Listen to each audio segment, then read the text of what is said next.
Okay, so in this video, I'm going to talk about my experience creating my first NFT. There were a couple things I had to navigate through. The actual first time I started to approach this, I was using the website let me see, it's called Opensea.io, which is evidently a very popular platform to use. I eventually abandoned that and went with Solsea. When I was working with Opensea, the reason I abandoned it is I went through a process. I set up my wallet using this MetaMask wallet, and I even transferred funds and was getting all started, and actually uploaded my image, my artwork, and when I went to list it, the gas fee, which is what they charge you to kind of list your NFT, was outrageous. In my opinion, it's probably fine if you are a professional artist, I guess, and intend to sell your work for, $1,000 or something. But it was almost like $200, I want to say, to list the NFT, and that was more money than I was going to actually sell the NFT. So that I abandoned that and went with Solsea.io, which my workflow was going to Solsea, setting up a wallet. I used the Phantom wallet, and then to get money to that wallet, I used Coinbase. So those were the three different platforms that I had to use. And I'll kind of quickly step you through what I did. So, like I said, I navigated to Solsea.io, clicked on this connect wallet, because you can't really do anything. If you hit create, it prompts you to connect a wallet. It gave you some options here. It has to be a wallet that's kind of affiliated with Solana, I guess, is the cryptocurrency that this is tied to. And so I just went with Phantom. I did a little looking around, and that seemed to have a good following and a decent reputation. And so when I clicked on this link here, it took me to this page. I did this all on a Mac desktop, laptop computer. And so I was using Chrome, and just like MetaMask, the other wallet I mentioned, most of these seem to give you this option to add a Chrome extension. So I did that.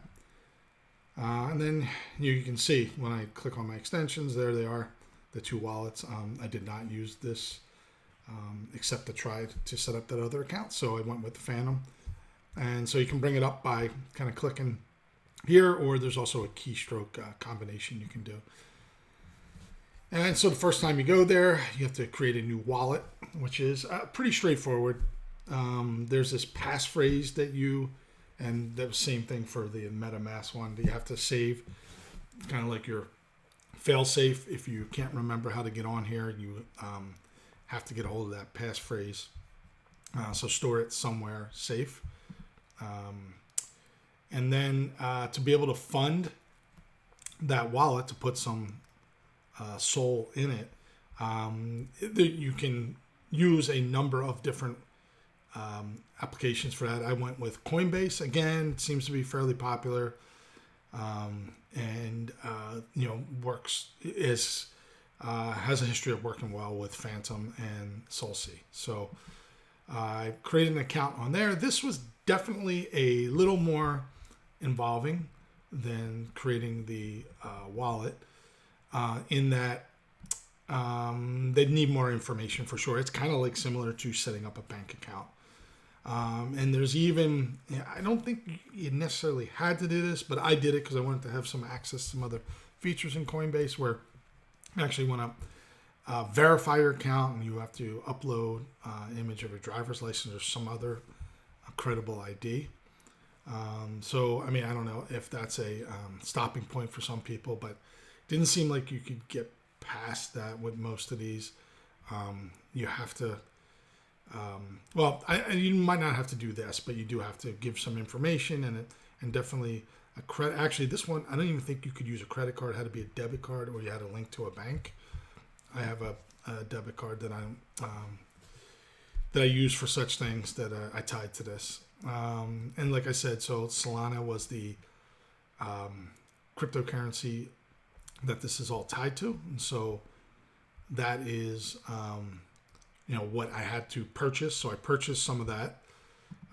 Then I had to transfer to my wallet, my Phantom wallet. And the process from that, again, was not too complicated. Clicked on deposit when I opened up Phantom. Searched for, there's all kinds of options for the different institutions that it would accept transfers from, deposits from. And so I did a little search and found Coinbase. And then there was this link that I had a copy. It was a hash code, I think is what it actually was. And I went back to Coinbase and clicked on send receive. And then I get a pop-up like this. Put in the amount. I think I only transferred 0.5 of a Sol over just to test it out. And you put in that hash code right here where it says 2. And obviously select the currency Sol, not Dogecoin. And that's it. And so then that was like I say here, that was kind of the hard part. From here on out, it was just going to Solsea. Now that my wallet was connected and had some Sol in it, I could actually just go ahead and click on create an NFT. So I clicked this create button, NFT, and it took you to a form like this. You upload. I just uploaded the bare minimum. There's more that you could, like promotional type stuff, but you need because my NFT was probably like 15 megabytes, so you need like a smaller version, like I guess it's soon like thumbnail version of if it's an image. So I uploaded that. I created a thumbnail version, which was just optimized to be less megabytes. And so, and then, you upload the actual artwork, you give it a title, give it a short description. It's only like 64 characters, and then give it a full description, more information. Put in a royalties amount, so if someone buys it and then they go to sell it, you can get a cut. I looked around and it seemed to be somewhere between 4 and 10% was common for this, so that's why I think I put in 5%. This is if you have some kind of website or something promoting this NFT that you want to link to. I did not. Tags were things like, is it a photograph? Is it digital? All kinds of things. Like you could put as many tags as you want. Although I think it was from a drop down, so you had to select from available tags. I didn't choose. There were a couple license options, like could you display this NFT publicly somewhere? I looked around again. A lot of people did not specify this, so I just left it alone. Is this NFT part of a collection? So if we can go in another video how to make a collection, but it's actually really simple to make a collection. It's actually easier than making the NFT because you don't actually upload any NFTs. You just give a description about a collection. A collection you would use if you have a lot of similar artwork. And for that matter, that's what the traits are for. If you have like a bunch of images of some character, you, like I say in my example here, you might have one version of it that has hair color that's red, and so maybe that's a trait for this specific NFT. So that's how that's used. And once you're all done, the last thing is you click on mint the NFT, and you'll get this pop-up from your Phantom wallet that you need to approve the transaction.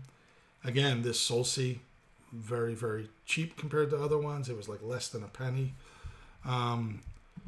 Then what you can do is go take a look on Solsea in your wallet, like NFTs in my wallet. If it doesn't appear, there's like a little button right up here that you can click reload my wallet. I had to do that a couple times, then it did appear.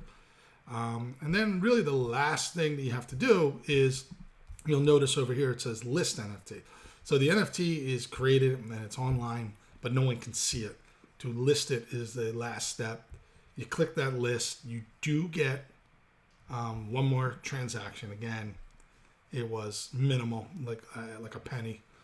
And then after that, you should see my listed NFTs. And if you click on these, you'll actually get to a specific page that's dedicated to your NFT. That's something you can share that link with people.